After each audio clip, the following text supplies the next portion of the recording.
இதே பிரசங்கம் பண்ணுறாங்கப்பா வாரம் வாரம் எப்போ தான் மாற்றுவாங்க தெரியல அப்படின்னு கூட ஒரு சிலருக்கு இருக்கலாம்ல. அதனால் பயப்படாதீங்க, தைரியமாக இருங்க. அடுத்த வாரத்துலேருந்து பிரசங்கம் மாறுது. இன்னையோட இந்த இந்த இது முடியுது சரிங்களா?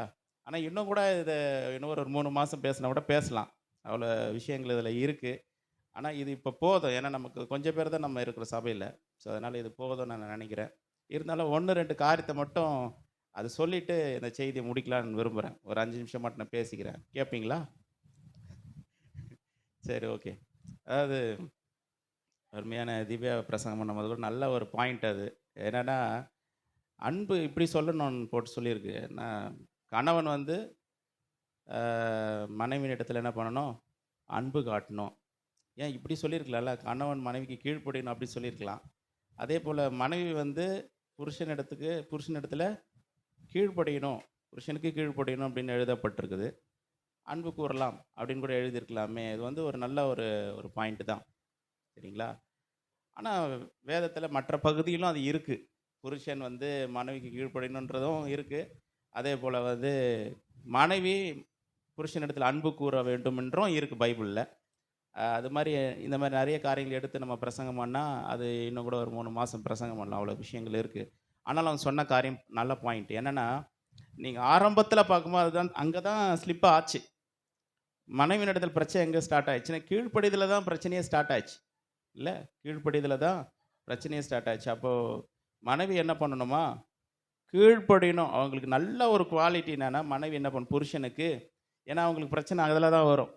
பிரச்சனை அதில கீழ்ப்படிறது தான் அவங்களுக்கு பெரிய பிரச்சனை வரும். நீ என்ன சொல்றது? நான் என்ன கேட்கறது? அதெல்லாம் முடியாது. அப்படிங்கிற மாரி. கீழ்ப்படியணும் அப்படிங்கிற மாரி. அதேபோல புருஷனும் என்ன பண்ணணும் அப்படின்னா, மனைவியிடத்தில அன்பு கூரணும். இந்த எபேசியர் 5வது அதிகாரம் 29வது வசனம் இப்படி சொல்லுது பாருங்க. தன் சொந்த மாம்சத்தை பகைத்தவன் ஒருவனும் இல்லையே. கர்த்தர் சபையை போஷித்து காப்பாற்றுகிறது போல, அதாவது போஷித்து நல்லா கவனிங்க. புருஷன் என்ன பண்ணணுமா? கிறிஸ்து சபையை போஷித்து காப்பாற்றுகிறது போல, புருஷனும் தன் மனைவியை போஷித்து காப்பாற்ற வேண்டும். போஷிக்கிறதுனா நரிஷ்மென்ட் அப்படின்னா, அவங்களுக்கு தேவையானத குடுத்து, நல்லா என்ன பண்ணணும்? போஷிக்கணும். அவங்களுக்கு போஷாக்கு குடுத்து, நல்லா சத்தான காரியங்கள குடுத்து என்ன பண்ணணுமா? அவங்கள போஷிக்க வேண்டும் என்று வசனம் சொல்லுது. அதேபோல காப்பாற்றணும். போஷிக்கணும், காப்பாற்றணும். சாப்பாடெல்லாம் குடுத்து கிடுத்து என்ன பண்ணணுமா? அவங்கள உடம்பு கிடம்பு என்ன பண்ணணும்? தேத்தணும். அல்லேலூயா! என்ன சிரிக்கிறீங்க ஒரு மாரியா? போ என்ன பண்ணணும்? சாப்பாடுலாம் குடுத்து என்ன பண்ணணும்? அவர்களை காப்பாற்றி, போஷித்து, காப்பாற்ற வேண்டும். சரிங்களா? அதேபோல காப்பாற்ற வேண்டும் என்ற அந்த வார்த்தைக்கு என்ன அர்த்தம்னா, அ உ உதாரணமா சொல்லணும்னா, அந்த காப்பாற்றுறதுக்கு என்னன்னா, இப்போ நல்ல குளிர் நடுங்குதுன்னு வைங்க. குளிர் நடுங்குது. ஐயோ! குளிர் உதறுதே. நம்ம ஊர்ல குளிர்லாம் கம்மி. கொஞ்சம் குளிர் இருக்குன்னா, கொஞ்சம் ஊட்டி, கீட்டிலாம் சொல்லலாம். இல்ல சுவிட்சர்லாந்து, வெளிநாடு இந்த மாரிலாம் நெறைய குளிர் பிரதேசம் அந்த நாடுகள்லாம் குளிர் நாடுகள்லாம் இருக்குல்ல. மைனஸ்ன்றாங்க, ஐஸ் கட்டிலாம் இருக்குதுன்றாங்க. அந்த மாரி இடத்துல குளிர்ல தாங்க இருக்கவே முடியல. அப்படி ஒரு உள்ளன், அப்படி ஒரு கிளாத் எடுத்து அப்படி போத்துனா எப்படி இருக்கும்? அப்பாடான்னு இருக்கும்ல. அந்த மாரி காப்பாற்றுறது. அந்த மாரி காப்பாற்றுறது தான் என்னது? போஷித்து காப்பாற்றுகிறான். அதாவது அன்பு வந்து என்ன பண்ணுதுன்னா, போஷிக்குது, காப்பாற்றுகிறது. காப்பாத்துறது. அந்த காப்பாத்துறதுல வந்து அன்பு இருக்கு. அதாவது அவங்க சொல்லும்போது சொன்னாங்க, ஆதாம் நெனச்சிருந்தா என்ன பண்ணியிருக்கலாம்? ஏவாள காப்பாற்றியிருக்கலாம். பேசினதெல்லாம் ஆண்டவர் என்ன யார்கிட்ட பேசினாருன்னா, ஆதாம் கிட்ட தான் பேசிட்டு போயிட்டார். எதனா கூடுதலா தெரிஞ்சுக்கணுமா? ஏவாளுக்கு. வீட்டுக்காரர்கிட்ட கேட்டு தெரிஞ்சுக்கம்மா. அப்படின்னு சொல்ல வேண்டியதெல்லாம் யாருகிட்ட சொல்லிட்டாரு ஆண்டவரு? கணவனுகிட்ட சொல்லிட்டு போயிட்டாரு. ஏவாள்கிட்ட எதுவும் சொல்லல. இப்போ ஆதாம் தான் எல்லாத்துக்கும் பொறுப்பு. எல்லாத்துக்கும் பொறுப்பு. ஏதேன் தோட்டத்துக்கு பொறுப்பு. அவன வந்து தோட்டத்துக்கு என்ன பண்ண பண்படுத்தவும், காக்கவும் அவன வைத்தார்ன்னு இருக்கு. ஆதாம் என்ன பண்ணியிருக்கணும்? தோட்டத்த காத்திருக்கணும். உள்ள எது வருது, போது எல்லாம் பார்த்துருக்கணும் அவன். தோட்டத்தை மாத்திரமல்ல, தன் மனைவிய என்ன பண்ணியிருக்கணும்? அவன் காத்திருக்கணும், காப்பாற்றி இருக்கணும். எல்லாவற்றையும் கேர் எடுத்து பார்த்துருக்கணும். அது அவனுடைய பொறுப்பு. அதுதான் அன்பு. அதுதான் அன்பு. அப்ப ஏவாள்கிட்ட வந்து இந்த பழத்த குடுத்து கேட்டிருக்கணும். இந்த பழத்த ஆண்டவர் வந்து சாப்பிடக்கூடாது சொன்னாரே. நீ எப்படி இத நீ சாப்பிட்ட? நல்லா கவனிங்க. மரணம் கூட வந்து ஏவாள் சாப்பிட்ட உடனே மரணம் வந்துரல. அது எப்ப மரணம் வந்ததுன்னா, ஆதாம் சாப்பிட்டதுக்கு அப்புறம் தான் மரணமே வந்தது. கவனிக்கிறீங்களா? கம்ப்ளீட் ஆகலை. ஏவாள் சாப்பிட்றாங்க, மரணம் வரல. எப்போ மரணம் கம்ப்ளீட் ஆகுதுன்னா ஆதாமும் சாப்பிட்டதுக்கு அப்புறம் தான் அந்த மரணம் கம்ப்ளீட் ஆகுது. அவர் நினச்சிருந்தா என்ன பண்ணியிருக்கலாம்? ஆதாமு இது விசாரிச்சிருக்கணும், போஷித்து காப்பாற்றுகிறன்னு அன்பு கூறணும். அதுதான் அன்பு. அதாவது மனைவி என்ன பண்ணியிருக்கணும்? காப்பாற்றி இருக்கணும். இது எப்படி நடந்தது? எங்கேருந்து வாங்கினேன்? இது நம்ம ஆண்டவர் சாப்பிடக்கூடாது சொல்லியிருக்கிறாரு, இது ஆண்டவருடைய கட்டளை அப்படின்னா என்ன பண்ணியிருக்கணும்? அவன் இது பண்ணியிருக்கணும். அன்பு, என் மனைவி கொடுத்தவொடனே எது கொடுத்தாலும் சாப்பிட்ருவோம் ஏன் நான் அப்படின்னு சொல்லி, அது அன்பு இல்லை. அவங்க என்ன ஆசையாக கொடுத்தாங்க அதனால் வாங்கி சாப்பிட்டேன்னு சொல்கிறது அன்பா? கிடையாது. இது சாப்பிடக்கூடாதுன்னு ஆண்டவர் சொல்லியிருக்கிறாரு. அது ஆண்டவருக்கு பிரியமில்லாத காரியமாச்சே. சில நேரங்கள் அன்பு கடினமாகவும் இருக்கும். தேவனுடைய அன்பு நம்மை சிட்சித்து நடத்துக்கிற சில நேரம் தாங்க. வீட்டுக்கார் ரொம்ப இது பண்ணுறாரு, இதே செய்யுன்றாரு, அது பண்ணுன்றாரு, உக்காந்தா குத்தன்றாரு, எழுந்தா குத்தன்றாரு. சில நேரங்கள் அது கூட நல்லது தான். சில நேரங்களில் நீ என்ன வேணா செய்யுமா, நான் பார்த்துன்னு சும்மா இருக்கிறேன்னா அது அன்புங்களா? அப்படி இருந்ததுனால தான் வாங்கி சாப்பிட்டாரா ஆதாம்? அப்படி கிடையாது. அன்பு சில நேரங்கள் என்ன கொஞ்சம் கடினமாக நடந்துக்குது. கீழ்ப்படியாத நேரத்தில் என்ன பண்ண முடியும்ல? கடினமாக நடந்து எதுக்கு? நல்லதுக்கு தான். நல்லதுக்கு தானே அது. ஸ்கூலில் குழந்தைங்க கூப்பிட்டு போய் விடுறோம், அழுவுது, ஐயோ குழந்தை அழுவுதுப்பா விட்டுருப்பா எதுவும் சொல்லாத அப்படின்னு சொல்ல முடியுமா நம்ம? அன்பு தான் கூட்டின்னு போய் அழுதாலாம் போகிறோம், தரத்தரன்னு கூட்டின்னு போறியான். அன்பு தான். இன்றைக்கி உனக்கு தெரியல, நாளைக்கு இவன் கெட்டு போயிடக்கூடாது. சில நேரங்களில் நம்ம ஆலோசனை சொல்கிறோம். இப்போ ஆலோசனை சொல்கிறதுக்கு பயமாக இருக்குது. இல்லை ஆலோசனைலாம் சொல்லாதப்பா, புத்திமதியெலாம் சொல்லாதீங்க, அவர் கோச்சிப்பாங்க. புத்திமதியெல்லாம் சொன்ன கோச்சிக்கிட்டா சர்ச்சுக்கு வரமாட்டாங்க அப்படின்லாம் ஆயிடுச்சு. அந்த அளவுக்கு போயிடுச்சு புத்திமதி. ஆனால் புத்திமதி ஏன் சொல்கிறோம் சபையில்? அன்புனால தானே சொல்கிறோம். இது வார்த்தையை சொன்னாலும் கர்த்தருடைய வார்த்தை தானே. கிறிஸ்து சபையில் அன்பு கூறுறதுனால தான் இந்த வார்த்தை எப்படி வருது. கர்த்தருடைய வார்த்தை வருது. சபையை காப்பாற்றணும், போஷிக்கணும், அதை சீர்படுத்தணும், ஸ்திரப்படுத்தணும். அதனால தான் கர்த்தருடைய வார்த்தை வருது, புத்திமதி வருது, எல்லாமே வருது. அதனால் அதை நம்ம கேட்டு நடக்கும்போது சபைக்கு ஆசீர்வாதம். அப்போ ஒரு புருஷனுடைய ஒரு அவனுக்கு கொடுக்கப்பட்ட ஒரு கட்டளை, பிரதானமான கட்டளை என்னென்னா, மனைவியினிடத்தில் அன்பு கூறணும். எப்படி அன்பு கூறணும்? அன்பில் எல்லாமே இருக்குது. ஆண்டவர் கூட என்ன பண்ணுறாரு? ஜீவனை கொடுத்தாரு. அதே நேரத்தில் தப்பு செஞ்சால் நம்ம விட்டுறாருங்களா?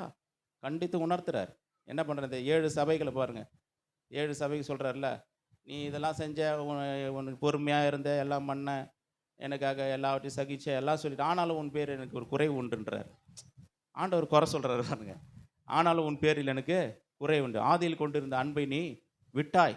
என்னை நல்லா தேடன, பாடின, துதிச்ச, எல்லாம் பண்ண, இப்போல்லாம் அது பண்ணுறது இல்லையே அப்படின்னு கேட்குறாரு. அதுதான் ஆண்டவருடைய அன்பு. நம்முடைய தவறுகளை என்ன பண்ணுற ஆண்டவர் சுட்டித்து காண்பிக்கிறார். நம்ம செய்கிற நன்மைகளை, நல்ல காரியங்களுக்கு கர்த்தனை அப்ரிசியேஷன் கொடுக்குறார். இதுதான் கிறிஸ்தனுடைய அன்பு. அவங்க அந்த நோக்கங்களை சொல்லும் போது கிட்டத்தட்ட எல்லாருமே அந்த நோக்கத்தை அப்படி டச் பண்ணாங்க. 5 நோக்கங்கள், திருமணத்தினுடைய 5 நோக்கங்கள் என்னென்ன சொல்லுங்கள்? தனிமையை போக்க வேண்டும். இதை நம்ம நிறைய பேசிட்டோம். இங்கே இருக்கிற பிரசங்கியார்களும் அதை நிறைய பேசிட்டாங்க. அடுத்தது பழுகி பெருகணும் அப்படின்றது நம்ம அதை அதிகமாக டச் பண்ணல. அது இன்றைக்கி லைட்டாக அதை டச் பண்ணி விட்டுறேன். ஏன்னா திரும்ப அது ஒரு பிரசங்கமாக பண்ணால் இன்னொரு நாள் வந்துடும். சரிங்களா? பழுகி பெருகணும். ஏன் பழுகி பெருகணும்? அது ஒரு நோக்கம் இருக்குங்களா? பழுகி பெருகணுன்றது ஆண்டவருடைய சித்தம். இப்போ ஒரு கேள்வி, ஏன் பழுகி பெருகணும் சொல்லுங்கள். யாராவது ஒரு தெரிஞ்சவங்க சொல்லுங்க. ஏன் பழுகி பெருகணும்? ஆண்டவர் ஏன் அப்படிப்பட்ட ஒரு நோக்கத்தை வைத்தார்? எடுங்க, மத்தேயு 1ஆவது அதிகாரத்துக்கு எடுத்துகிட்டு போயிடுங்க. மத்தேயு 1ஆவது அதிகாரம் எடுத்துட்டீங்களா?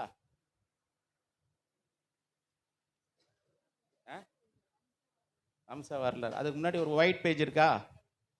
அது பின்னாடி அப்படி திருப்புங்க. அப்புறம் என்ன வந்துச்சு? புதிய ஏற்பாடுன்னு வருதுங்களா? மறுபடியும் திருப்புங்க. மல்கியா 4ன்னு வருதா?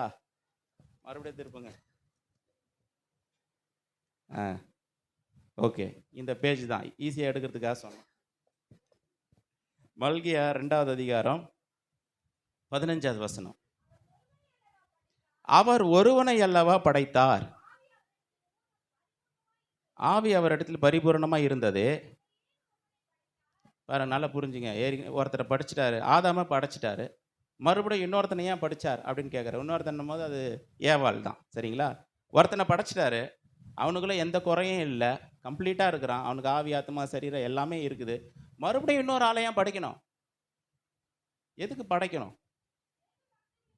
தேவ பக்தி உள்ள சந்ததியை பெறும்படிதானே. எதுக்காக படைச்சார் ஆண்டவர்? ஒரு தேவ பக்தி உள்ள சந்ததியை பெறுவதற்காக தான் ஆண்டவர் வந்து பலுகி பெருகணும்னு சொன்னார். அதாவது பிள்ளைகள் பிறக்கிறாங்க. எதுக்கு பிறக்கிறாங்க?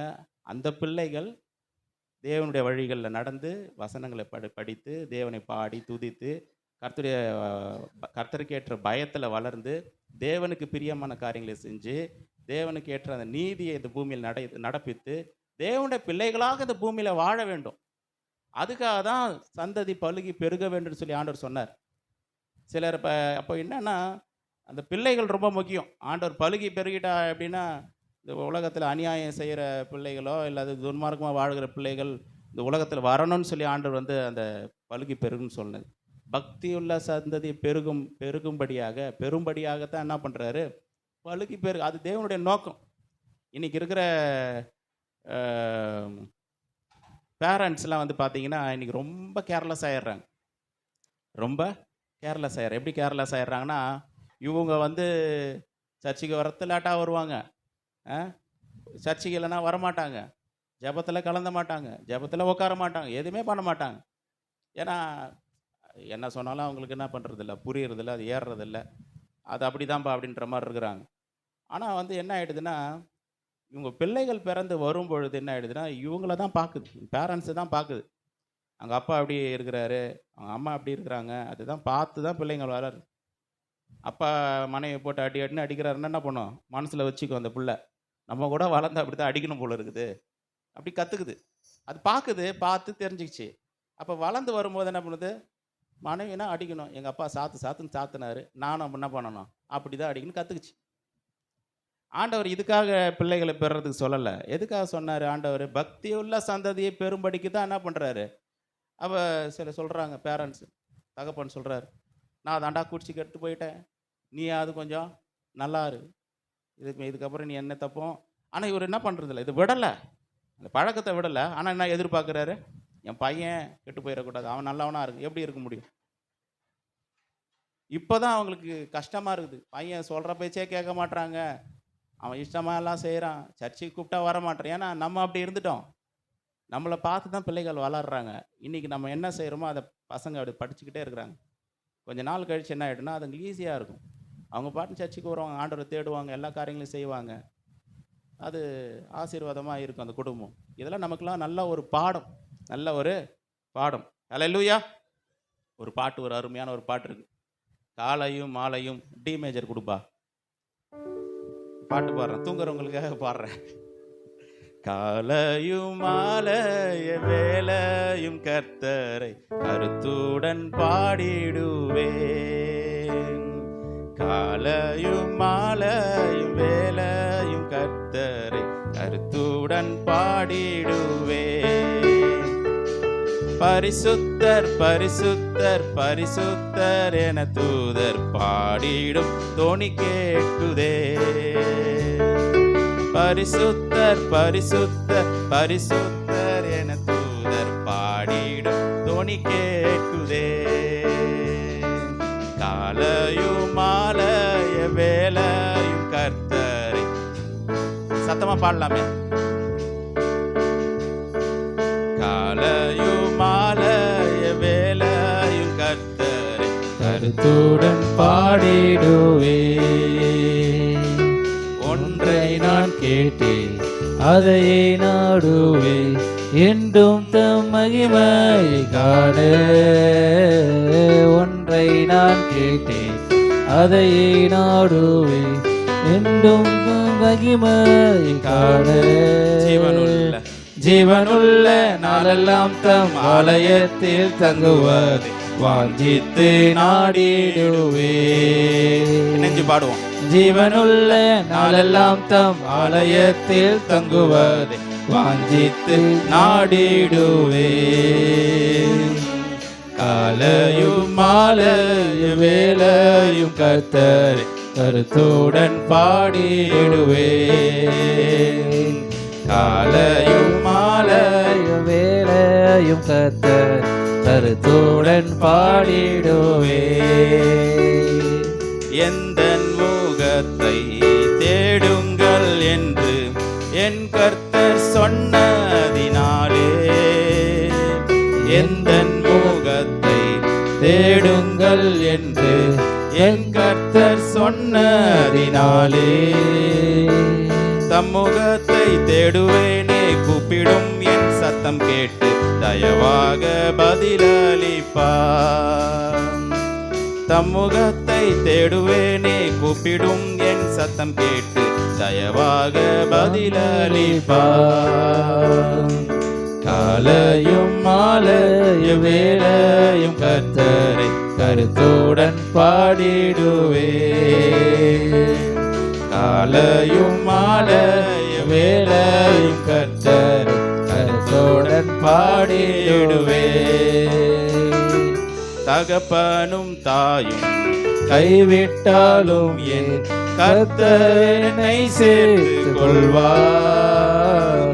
தகப்பனும் தாயும் கைவிட்டாலும் என் கர்த்தர் என்னை சேர்த்து கொள்வார். எந்த நுள்ளும் திடமாக கர்த்தருக்கு என்றென்றும் காத்திருக்கும். எந்த நுள்ளும் திடமாக கர்த்தருக்கு என்றென்றும் காத்திருக்கும். பாடுவோம். காலையும் மாலையும் வேளையும் கர்த்தரை கருத்துடன் பாடிடுவே. காலையும் மாலையும் வேளையும் கர்த்தரை கருத்துடன் பாடிடுவே. ஹல்லேலூயா.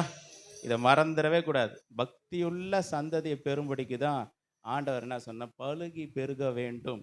அது நம்முடைய கரத்தில் கொடுத்துருக்கிறார். பிள்ளைங்க எப்படியாவது போகிறாங்க, வழி தப்பி போகிறாங்கன்னா அதுக்கு யார் ஃபஸ்ட்டு ரெஸ்பான்சிபிள் சொல்லுங்கள்? உங்கள் பாஸ்ட் ரெஸ்பான்சிபிளா? பேரண்ட்ஸ் தான் ரெஸ்பான்சிபிள். ஹல்லேலூயா. அது கர்த்தர் அவங்ககிட்ட தான் அந்த பொறுப்பை கொடுத்துருக்கு. அதுக்காக பாஸ்டர் ஜெபிக்க மாட்டார்ல, ஜெபம் பண்ணுவார். முதலாவது கர்த்தர் அந்த பெற்றோர்களுக்கு தான். நம்ம எப்படி இருக்கிறோமோ அதுதான் நம்ம பிள்ளைகளுக்கு வரும். எதை விதைக்கிறோமோ அதையே ஆண்டவர்கிட்ட தப்பவே முடியாது. நம்ம எதை விதைக்கிறோமோ அதை அறுப்போம். ஹல்லேலூயா. கர்த்தர் நல்லவர். ஹல்லேலூயா. ஓகே, இன்னொரு காரியம். அதாவது முதல்ல தனிமையை போக்குவதற்கு, ரெண்டாவது சொல்லுங்க பலுகி பெருகணும், மூன்றாவது ஒன்றாக இருக்கணுமா? ஒன்றாக இருக்கிறது கூட கொஞ்சம் டச் பண்ணிட்டோம். அடுத்தது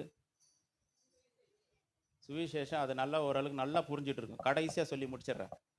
ஆவிக்குரிய வாழ்க்கையில் வளர்ச்சியும் பரிபூரணத்தை என்ன பண்ணணும்? பெற்றுக்கொள்ளும்படிக்கு ஒரு வசனத்தை இதுக்கு ஆதாரமாக வாசிக்கலாம். எபேசியர் 5வது அதிகாரம் 31வது வசனத்தை வாசி.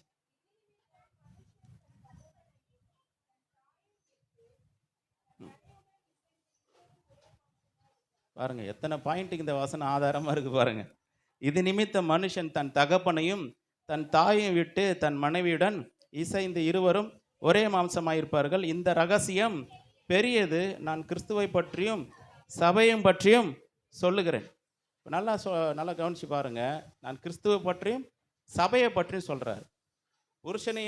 புருஷனை பற்றி மனைவியை பற்றி பேசிக்கிட்டே வராரு. டக்குன்னு என்ன சொல்லிட்டாரு?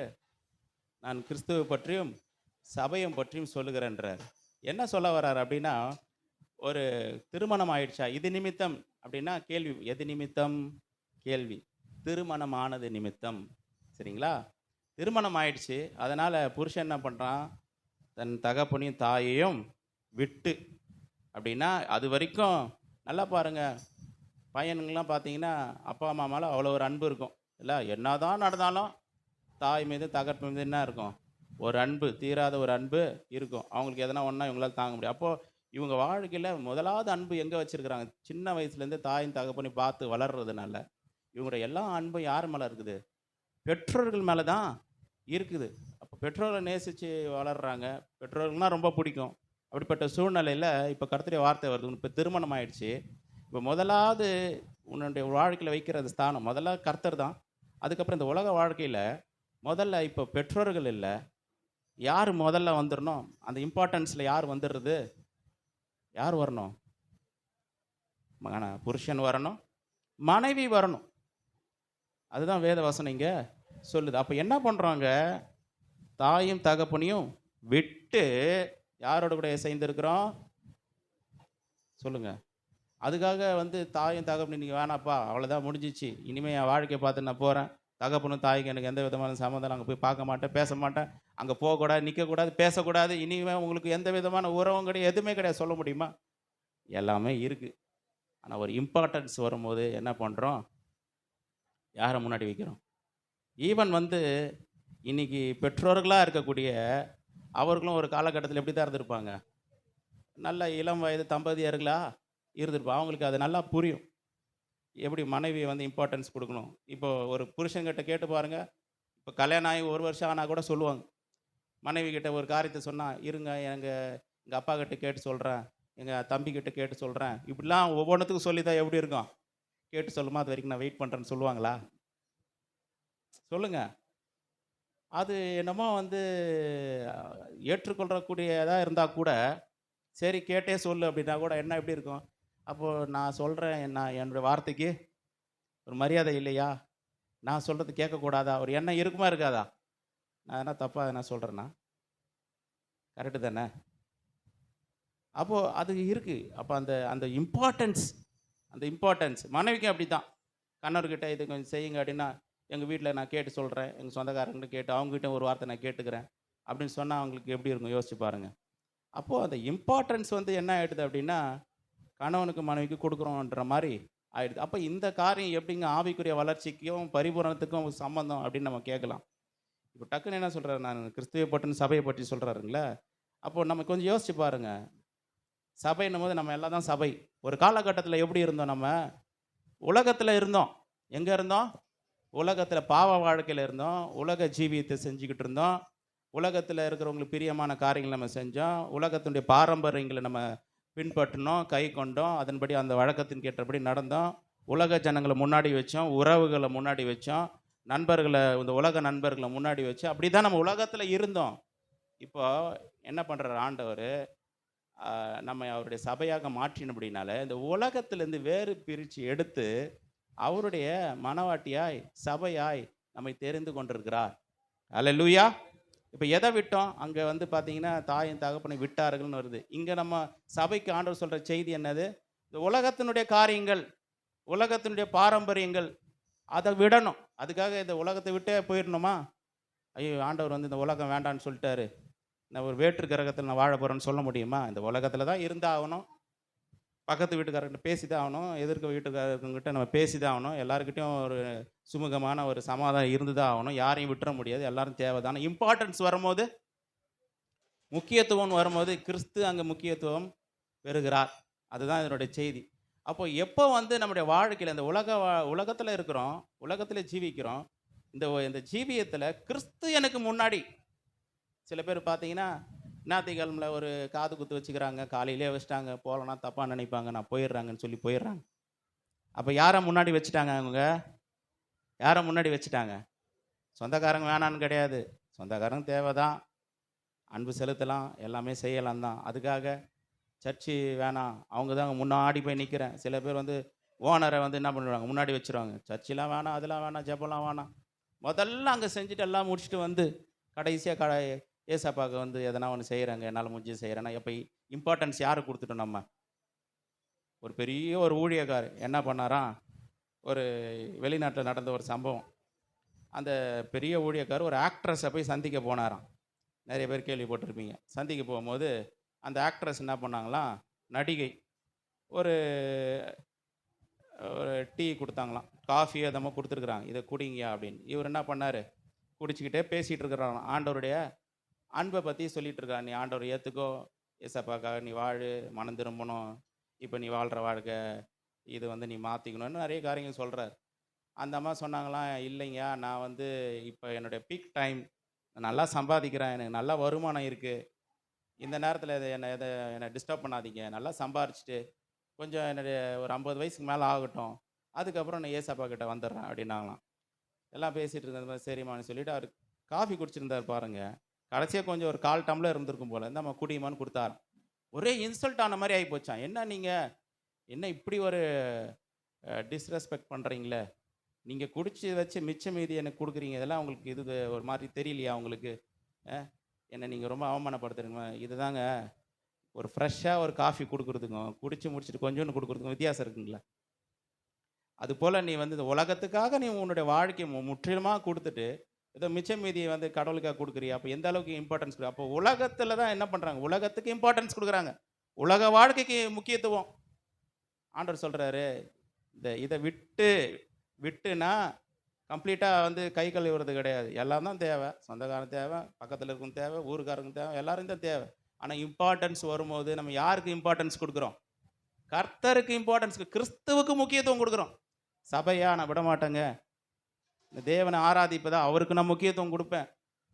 சில பேர் எவ்வளோ பேர் பாருங்கள், பெரிய பெரிய பணக்காரங்க இருப்பாங்க, கோடீஸ்வரங்களாக இருக்கிறாங்க. ஆனால் என்ன பண்ணுறாங்க, எவ்வளோ அவனுக்கு ஒரு நாள் அந்த கம்பெனிக்கு போகலன்னா அவனுக்கு பல கோடி கூட லாஸ் ஆகும். அவன் என்ன பண்ணுறாங்க, ஏசு முக்கியம் வந்து உட்காந்துக்கிறான் முன்னாடி. ஆனால் ஆண்டவர் அவனை ஆசீர்வதிச்சு உயர்த்திக்கிட்டே போகிறார். காரணம் என்ன? அவனுக்கு லட்சங்கள் முக்கியம் இல்லை, கோடி அவனுக்கு முக்கியம் இல்லை. தேவனுக்கு கொடுக்க வேண்டிய அந்த கணத்தை கொடுக்குறார்கள்.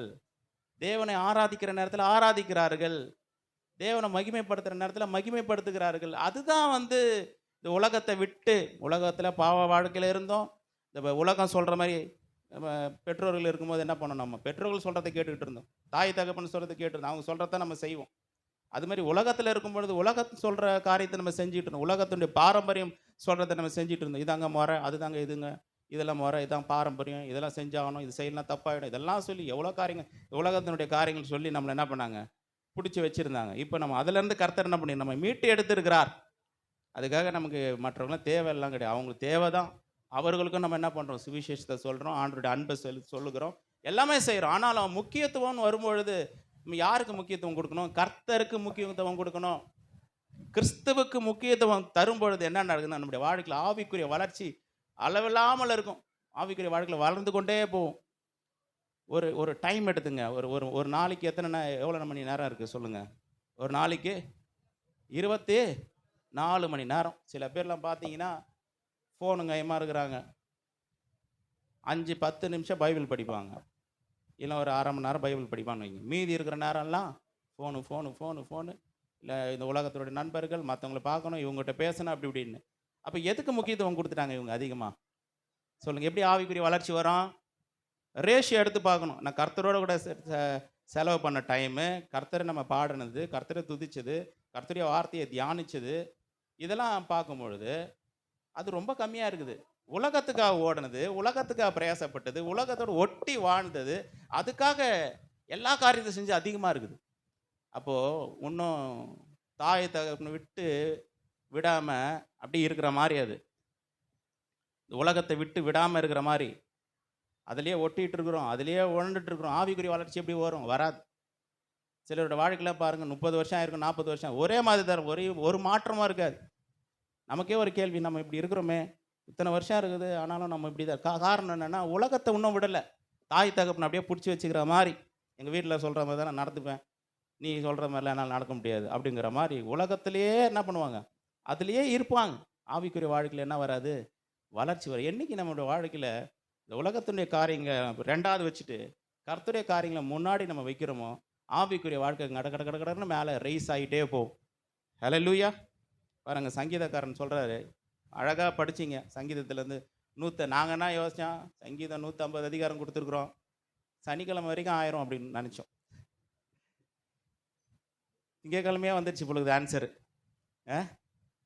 எப்படி இருக்குது பாருங்கள். இனிமேல் எப்படி கேள்வி கேட்கணும்னா, பழைய ஏற்பாட்டிலேருந்து கேள்வி, புதிய ஏற்பாட்டிலேருந்து கேள்வி, அப்படி கேட்கணும் போல இருக்கு இல்லை? சரி, ஓகே. அப்போது சங்கீதத்தில் ஒரு அருமையான வார்த்தையை படிக்கணும், நீங்கள் நல்லா யோசிச்சு பாருங்கள். இதை சொல்லி நான் முடிக்கிறேன். சங்கீதத்தில் சங்கீதக்காரன் சொல்கிறான், உம்முடைய பிரமாணங்கள் என்னுடைய இருதயத்துக்கு மன மகிழ்ச்சி, இட் இஸ் மை டிலைட். பிரமாணங்கள் எனக்கு மன மகிழ்ச்சி. இது எப்படி இருக்குது பாருங்க. அதாவது, ஆண்டவரே நீர் செய்த என்னுடைய வாழ்க்கையில் நீர் செய்த அற்புதங்கள் எனக்கு மன மகிழ்ச்சி. அதாவது என் வாழ்க்கையில் கர்த்தர் ஒரு நன்மை செஞ்சுட்டு நல்ல ஒரு வேலை கிடச்சிச்சிங்க எனக்கு, வாழ்க்கையில் சந்தோஷமாக இருக்கிறேன் அப்படின்றது அது நம்ம கரெக்டு தானே? நல்ல வேலை கிடச்சிச்சு, சந்தோஷமாக இருக்கிறேன், ஹாப்பியாக இருக்கிறேங்க, கர்த்தர் எனக்கு நல்ல வேலை கொடுத்தாரு. அப்புறம் எனக்கு திருமணம் ஆகாமல் இருந்து திருமண வாழ்க்கை கருத்து கொடுத்துருக்கிறாரு, சந்தோஷம். இல்லைன்னா ஆண்டவர் வந்து வாழ்க்கையில் ஒரு நல்ல சுகத்தை கொடுத்துருக்கிறாரு, அதுக்கு ஒரு சந்தோஷம். ஏதோ ஒன்று கொடுத்துருக்கிறாரு, அற்புதம் பண்ணியிருக்கிறாரு. அது என் மன மகிழ்ச்சின்னு சொல்லி இந்த சங்கீதக்காரன் சொல்லியிருக்கலாம். ஆனால் சங்கீதக்காரன் என்ன சொல்கிறான் பாருங்க, உம்முடைய வேதம் என்னுடைய மன மகிழ்ச்சி, உம்முடைய பிரமாணங்கள் எனக்கு. பிரமாணத்தில் எப்படி மன மகிழ்ச்சி இருக்கும்? பிரமாணம் என்ன சொல்லுது? இதை செய்ய, இதை செய்யாதன்னு சொல்லுது.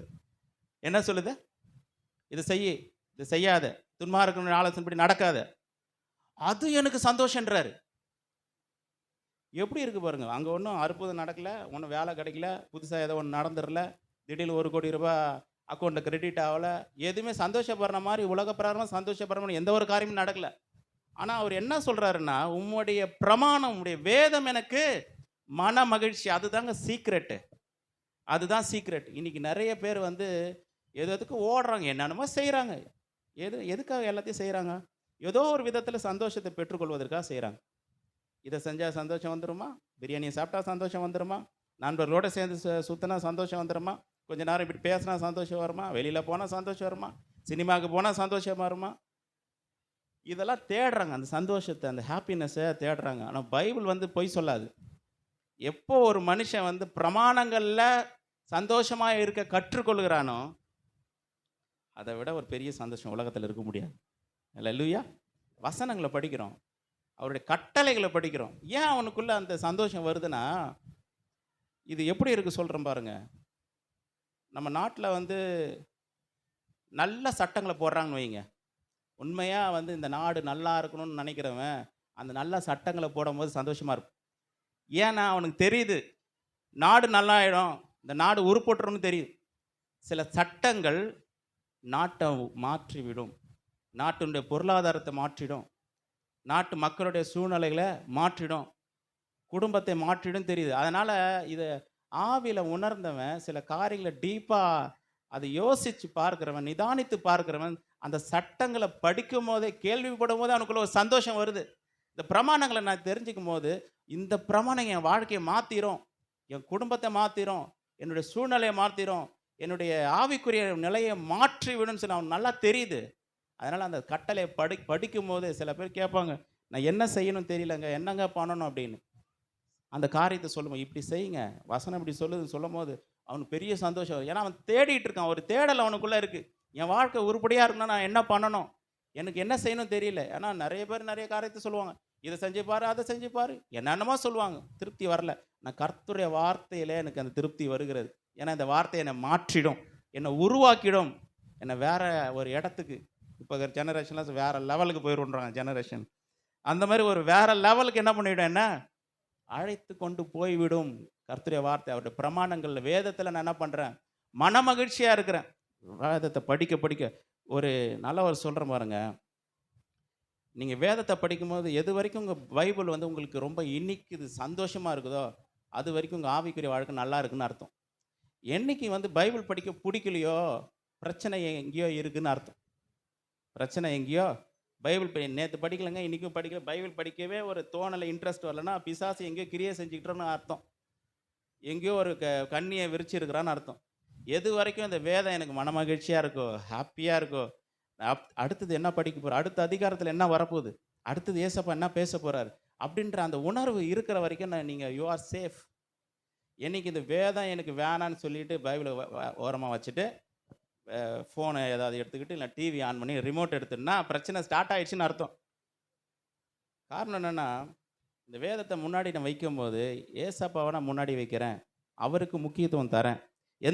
சில நேரம் நம்ம ஜெபிக்கிற நேரமாக இருக்கும், வாங்க வெளியே போகலான்னு கூப்பிடுவாங்க. என்னுடைய ப்ரேயர் டைமுங்க இன்றைக்கி, இப்போ இந்த டைம் வர முடியும், வேறு இன்னொரு டைம் வரணும்னு சொல்லணும். சில காரியங்களுக்கு நம்ம என்ன பண்ணணும், நோ சொல்ல நம்ம கற்றுக்கொள்ளணும். கர்த்தருடைய காரியங்கள் வரும்பொழுது தேவனுக்கு முக்கியத்துவம் தரும்போது நம்முடைய ஆவிக்குரிய வளர்ச்சி, வாழ்க்கை வளர்ச்சி பெறும். அல்லேலூயா. எத்தனை பேர் இன்னைக்கு இந்த செய்தி ஆசீர்வாதமாக இருக்குது? அல்லேலூயா. இதை தியானம் பண்ணுங்க. சில பேர் வந்து சபைக்கு வரலைன்னா கூட பரவாயில்ல, வீடியோ யூடியூப்பில் வரும், அதை திரும்ப கேட்க சொல்லுங்கள். நிச்சயமாக இந்த வார்த்தைகள், வசனங்கள் நம்முடைய வாழ்க்கையை உருவாக்கும். கர்த்தருக்காக எழும்பி பிரகாசிக்க செய்யும். நம்ம யாரும் ஜெபிக்கலாம், கண்களை மூடுவோம்.